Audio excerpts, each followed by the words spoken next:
Everyone get out!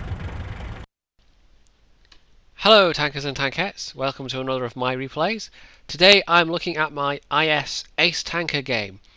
The IS is actually one, I had it a while ago, played it through to get to the IS-3, never got the Ace Tanker on it, and I actually bought it back along with all the other Soviet heavies at Tier 6 and Tier 7 when they were on discount. This is a replay from the beginning of October, so it was around then. And it was only a couple of battles in, and I managed to get my IS Ace Tanker game. Now, I'm going to leave it in the fixed camera mode for now, but I will be changing to free camera, and you'll see why. Something about this replay is kind of screwed up. I don't know what it is exactly, but it's not the zoom in bug that was affecting previous versions of the game, because like I said, this is a .88 replay, so it's not that. There's just something specific to this replay file that's screwed up, which is kind of annoying. Anyway, the IS is it's not a bad tank, but I don't particularly like these Soviet 122mm guns. They are very punchy, but especially at Tier 6, well, even at Tier 7, and hell, even at Tier 8, because of course it's the gun I've got on my IS-6 as well.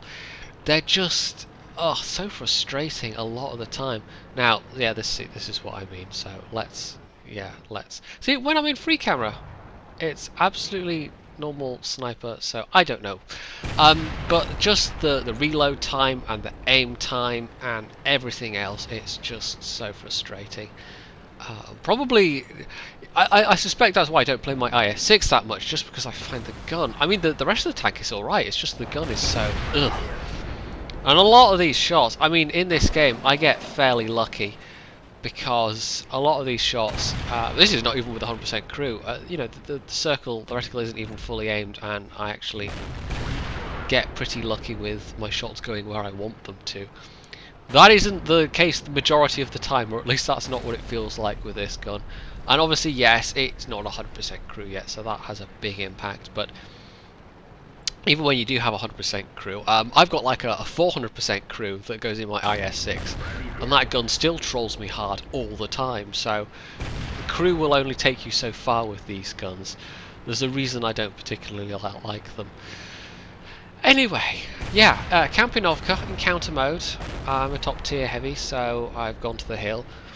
I'm very aware that there is an M41 on the enemy team. There is tier 5 arty, which considerably outclasses our tier 5 arty. So I'm being, you know, I'm trying not to sit in one spot for any length of time. I'm moving around in between shots. Yeah, that'll teach that ground. Is what I mean about this Soviet accuracy and the aim time is just horrible. It's just ugh. When the shots connect, it's nice. Yeah, there's artillery, but it's getting the shots to connect. It's so damn frustrating sometimes, because sometimes you don't have time to sit and aim, and these are really terrible guns for those situations. Whereas, you know, I was going to say contraire. I was trying to say compare and contrast, and instead my brain went nope, contraire. Contraire that. Compare that to the, you know, the British guns of sort of tier 7 and tier 8, which are vastly preferable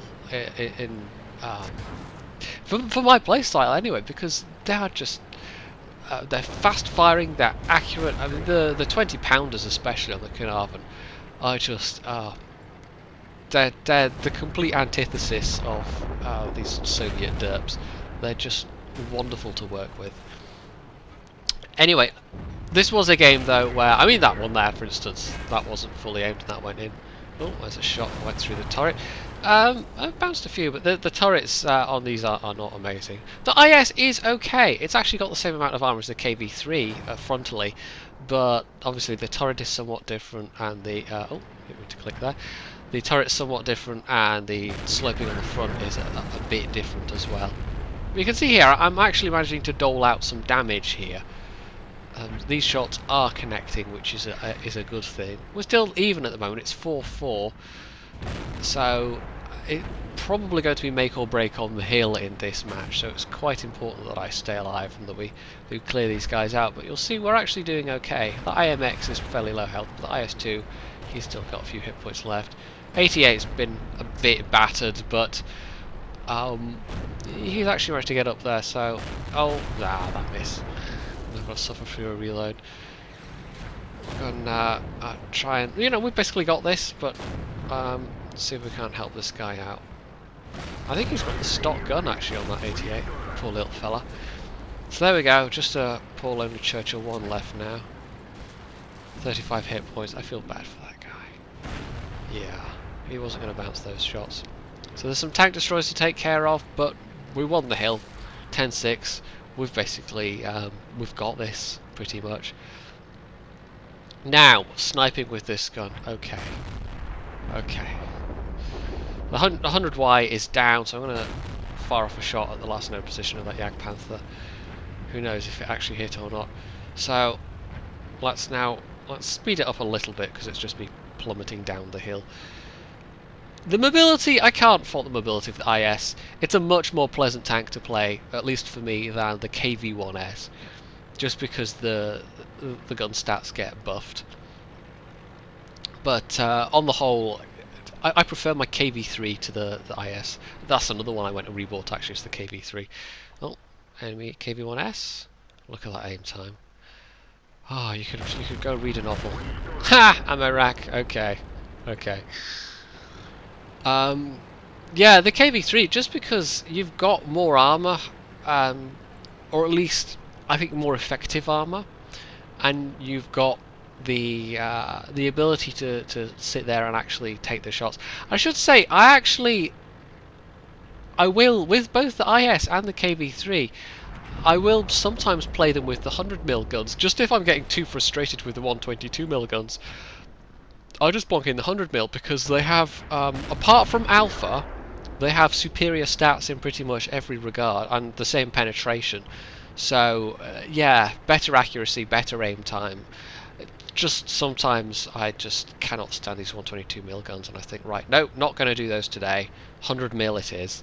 And I've had good games in those, but of course the downside is your DPM is actually lower, basically, even though you've got a faster reload.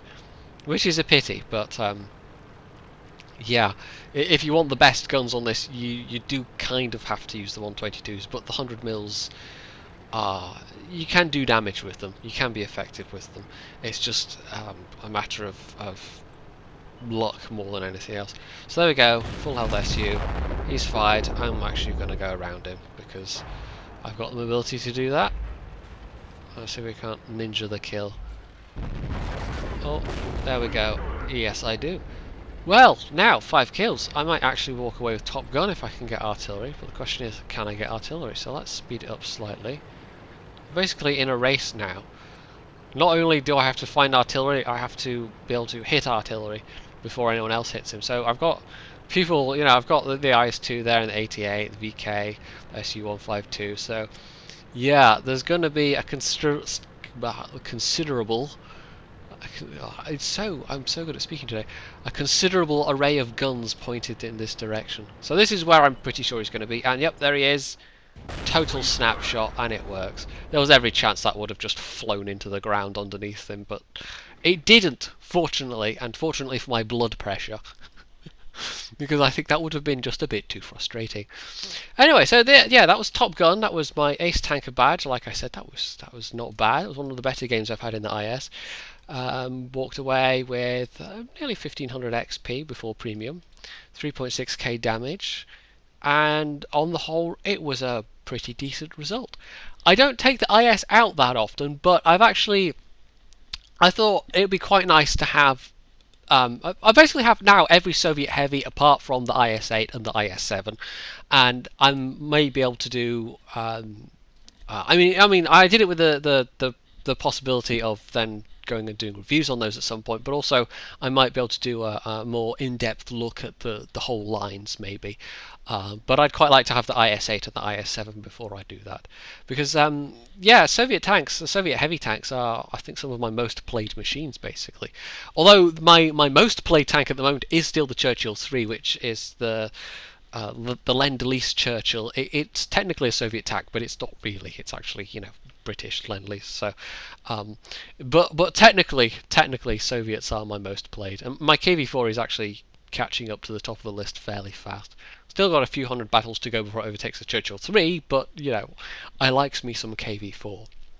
Anyway, if you enjoyed this replay, you can leave a comment, you can hit the like button, you can subscribe to my channel, and of course, as always, stay tuned for more.